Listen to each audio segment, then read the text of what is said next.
नमस्कार साथियों, मैं जितेंद्र माली। साथियों, इस वक्त की सबसे बड़ी खबर आ रही है प्रयागराज से। प्रयागराज के संगम तट पर 28 जनवरी की आधी रात बाद भगदड़ मच गई। 14 लोगों के शव पोस्टमार्टम के लिए अस्पताल में लाए गए। करीब 50 लोग घायल हो गए। प्रशासन ने अभी नहीं बताया कि भगदड़ में कितने श्रद्धालुओं की मौत हुई है और कितने घायल हुए। भगदड़ के बाद वहां मौजूद लोगों ने जो मंजर देखा वो भयावह था। हर और लोगों का सामान, कपड़े, जूते, चप्पल बिखरे हुए थे। जमीन पर घायल लेटे थे और लाशों के पास बिलखते परिजन थे। कुछ अपनों को ढूंढ रहे थे, उनकी भी आंखों में आंसू थे। कुछ लोग अपनों के शवों का हाथ नहीं छोड़ रहे थे। उन्हें डर था कि कहीं बॉडी खो न जाए। रेस्क्यू टीम एक शव को ले जाने लगी तो उनके परिजनों ने हाथ दौड़कर पकड़ लिया। तो वहीं महाकुंभ में मौनी अमावस्या के मौके पर मची भगदड़ के बाद जगत गुरु रामभद्राचार्य ने लोगों से संयम बनाए रखने का अनुरोध किया है। निरंजनी अखाड़े के महामंडलेश्वर स्वामी कैलाश नंद गिरी ने घटना पर दुख जताते हुए अन्य घाटों पर स्नान करने की अपील की है। अखिल भारतीय संत समिति एवं गंगा महासभा के महामंत्री स्वामी जितेंद्रनानंद सरस्वती ने कहा कि प्रशासन के निर्देशन का अनुपालन करें, व्यवस्था बनाने में सहयोग करें, किसी भी अफवाह पर ध्यान न दें। सभी श्रद्धालु जहां साथ मिले उसी जगह स्नान कर ले। अत्यधिक अपरिमित भीड़ है। पूरे संगम क्षेत्र में हर घाट पर स्नान की व्यवस्था है। वहीं महाकुंभ में भगदड़ होने से अखाड़े ने अमृत स्नान रद्द कर दिया है। तो वहीं आपकी जानकारी के लिए बता दें कि प्रयागराज में चल रहे महाकुंभ के दौरान मौनी अमावस्या स्नान के लिए संगम नोज पर लाखों श्रद्धालु जुटे थे। इसी दौरान अचानक भगदड़ मच गई, जिसमें 17 से अधिक लोगों की मौत की पुष्टि हुई है। मेला प्रशासन ने फिलहाल 17 लोगों के मौत की पुष्टि की है। इस घटना से संगम नोज पर अफरा तफरी मच गई। हादसे के तुरंत बाद दर्जनों एम्बुलेंस मौके पर पहुंची और मृतकों के शवों को वहां से ले जाया गया। घायल श्रद्धालुओं को मेला परिसर में बने केंद्रीय अस्पताल में भर्ती कराया गया। मेले से कई एम्बुलेंस लगातार शव लेकर शहर की ओर जाते रही है। आध्यात्मिक गुरु देवकी नंदन ठाकुर ने भगदड़ की घटना को लेकर कहा कि मैं संगम घाट पर नहीं गया क्योंकि वहां भीड़ बहुत ज्यादा होती है। मैं लोगों से अपील करता हूं कि संगम घाट पर ही स्नान करने की जिद न करें। संपूर्ण गंगा और यमुना नदियां इस समय अमृत हैं। अगर आप कहीं पर भी स्नान करेंगे तो आपका उतना ही पुण्य प्राप्त होगा।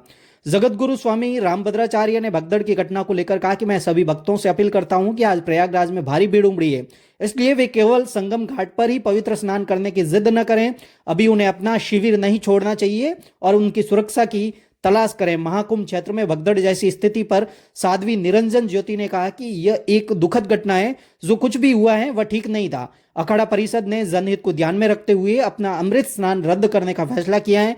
एकत्रित श्रद्धालुओं की संख्या अनुमान से अधिक है। मैं लोगों से अपील करती हूं कि पूरा मेला क्षेत्र में कुंभ है, इसलिए वे केवल त्रिवेणी घाट ही नहीं बल्कि किसी भी घाट पर स्नान कर सकते हैं।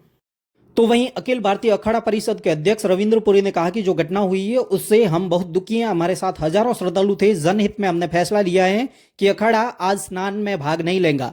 मैं लोगों से अपील करता हूं कि वे आज के बजाय बसंत पंचमी पर स्नान करने के लिए आए। वहीं प्रधानमंत्री मोदी ने घटना के बारे में यूपी के मुख्यमंत्री योगी आदित्यनाथ से बात की। घटनाक्रम की समीक्षा कर और तत्काल सहायता करने को कहा है। केंद्रीय मंत्री अमित शाह ने योगी से फोन पर बात कर घटना की जानकारी ली। उन्होंने तत्काल सहायता उपाय करने को कहा है। तो वहीं पर महाकुंभ मेला में भगदड़ को लेकर निरंजनी अखाड़े के महामंडलेश्वर स्वामी प्रेमानंद गिरी ने पुलिस प्रशासन पर सवाल उठाए। उन्होंने कहा कि जब सरकार को पता था कि कुंभ में इतने करोड़ लोग आएंगे तो महाकुंभ मेले का आयोजन सेना के माध्यम से क्यों नहीं कराया गया। प्रेमानंद गिरी ने कहा कि पिछले स्नान के बाद हम सभी अखाड़ों ने पूरे प्रशासन को सचेत किया था।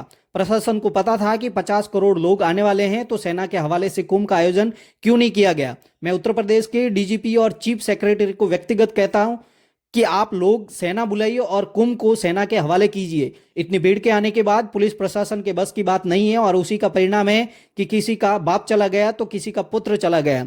बहुत दुखद समाचार है और व्यथित करने वाला है। जब मैं अपने साथ निरंजनी अखाड़े में आया तो सभी महामंडलेश्वर साथियों से कहा कि आप लोग अपने भक्तों को कहिए कि धीरे धीरे अपने कैंपों की ओर लौटें। अगर अचानक स्नान रद्द होने का अनाउंसमेंट कर देंगे तो वहां पर भी भगदड़ मचने की आशंका है, इसलिए धीरे धीरे कैंप की ओर लौटने के लिए कहिए। उन्होंने कहा कि प्रशासन पूरी तरह से फेल हो गया है। निकम्मा प्रशासन सिर्फ तुष्टीकरण की नीति में ये प्रशासन लगा रहा है। कोई भी वीवीआईपी आए सिर्फ उसकी सेवा में लगा रहा है। मैं जो देखा है वो वीवीआईपी आया है सिर्फ उसकी ही हुजरी में प्रशासन लगा रहा है। इसके अलावा इस प्रशासन को इस कुंभ से कोई मतलब नहीं है, किसी भी व्यवस्था से कोई मतलब नहीं था। हम सारे अखाड़े मिलकर कहते रहे हैं कि सेना के हवाले से कुंभ को कर दीजिए। अगर सेना के हवाले से कुंभ हो जाता है तो इतना बड़ा हादसा नहीं होता। और उन्होंने कहा कि सभी अखाड़े प्रशासन जो कहता है उसी के अनुसार चलते हैं। हम लोग संवैधानिक व्यवस्था में चलते हैं। इस मेले की जवाबदेही प्रशासन की है। पूरे देशवासियों से कहना चाहता हूं कि जो लोग ये सोच रहे हैं कि आगे आने वाले स्नान ठीक से नहीं होंगे, उनको बता देना चाहता हूं कि आगे के सभी स्नान ठीक से होंगे। माननीय प्रधानमंत्री मोदी जी का संदेश आ गया है कि सेना के हवाले कुंभ को किया जा रहा है।